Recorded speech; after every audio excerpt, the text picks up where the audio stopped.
Assalomu alaykum.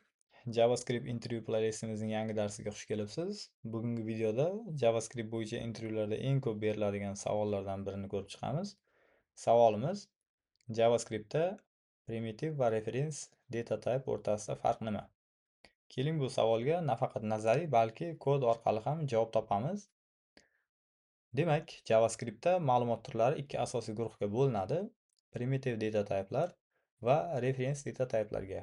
Ularning asosiy farqi qiymat xotirada qanday saqlanishi va nusxa olinganda qanday ishlashidadir. Primitiv qiymatlar oddiy ma'lumot turlari hisoblanadi. JavaScriptda quyidagi primitiv turlar mavjud: string, number, boolean, undefined, null, symbol, big int.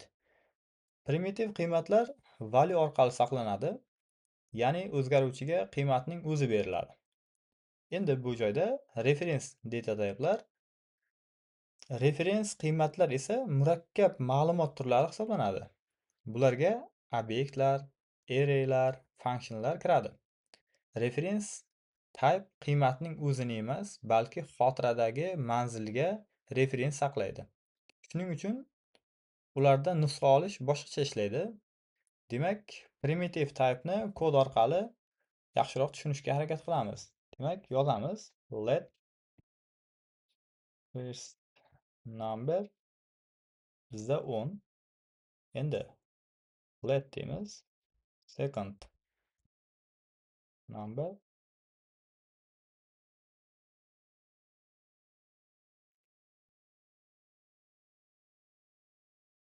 first number. Endi bu joyda nima bo'ladi? Bu joyda first number 10, second number 20. Ya'ni xuddi shuni log qilamiz. First number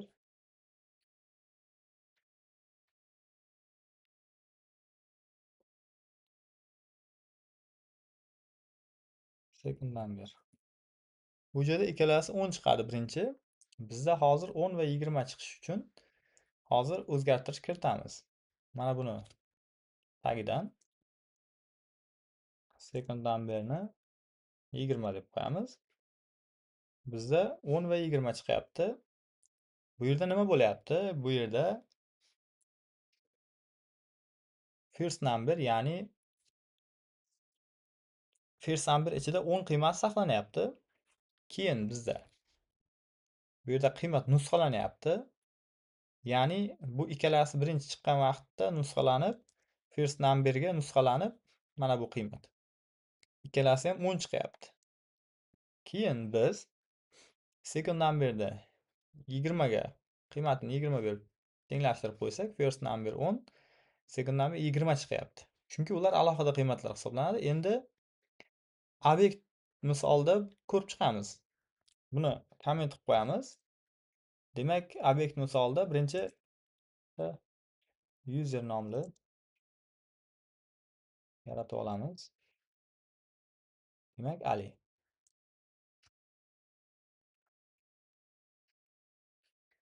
Xo'sh, demak, const deymiz.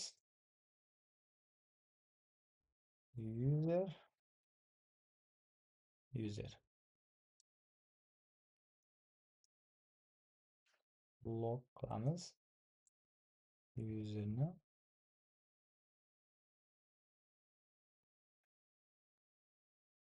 Demak, bu yerda tekshirishimiz mumkin. Ikkalasida ham Ali chiqyapti, lekin bu joyda biz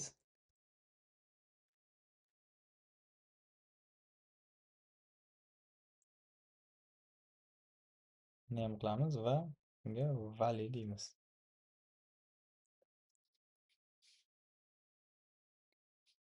Xo'sh, endi bu yerda nima bo'lyapti?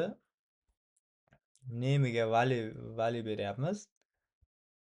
Demak, bu joyda ikkalasi ham vali bo'lib qolyapti. Xo'sh, endi sababi bor buni. User va other userlar obyektning o'zini emas, bir xil xotira manzilni saqlaydi. Xo'sh, tasavvur qilishingiz uchun, xo'sh, bitta obyekt bor o'rtada. Bu yoqda user obyektga yo'naltirilyapti va bu tomondan boshqa user ham obyektga yo'naltirilyapti. Ikkalasi ham bitta obyektga qarayapti. Shuning uchun mana bu qatorimiz yozilganda bitta obyektdan ikkalasi ham valyuni olyapti. Bu manziliga berilgani uchun shunaqa ishlayapti. Demak, bizda hop, buni komment qilib qo'yamiz. Primitiv va referens farqi saqlanish usulida, ya'ni primitivda qiymat sifatida referensda xotira manzili orqali saqlanadi. Nusxa olishga keladigan bo'lsak, nusxa olishda primitivda alohida nusxa yaratiladi. Referensda bir xil obyektga murojaat qilinadi. Xuddi boyagidek bir xil obyektga murojaat qilinadi. Xo'sh, o'zgarish ta'siriga keladigan bo'lsak, misol uchun faqat o'zgaruvchi o'zgaradi primitivda. Referensda boshqa referenslarga ta'sir qiladi o'zgarayotgan vaqtda. Xo'sh, bularga misollar yuqorida aytib o'tdik. Primitivga string, number, boolean va hokazo. Referensga obyekt, array, function. Demak, hozir array bilan bitta ko'ramiz. Yana kod yozib, const numbers. Xo'p, yaratamiz. Demak, mana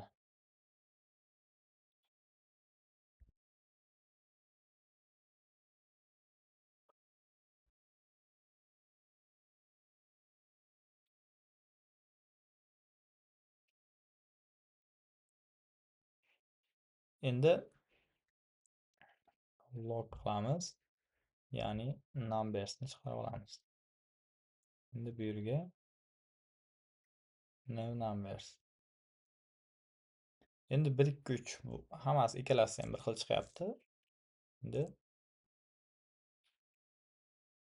yerga chiqamiz 4 ni. Ikkalasi ham natija ikkalasi ham bir xil chiqadi, sababi ikkala o'zgaruvchi ham bitta arrayga qarayapti. Demak, primitiv va obyekt farqi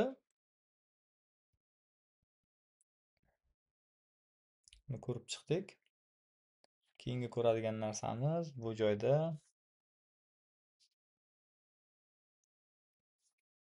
demak, yaxshi, hammasini ko'rib oldik.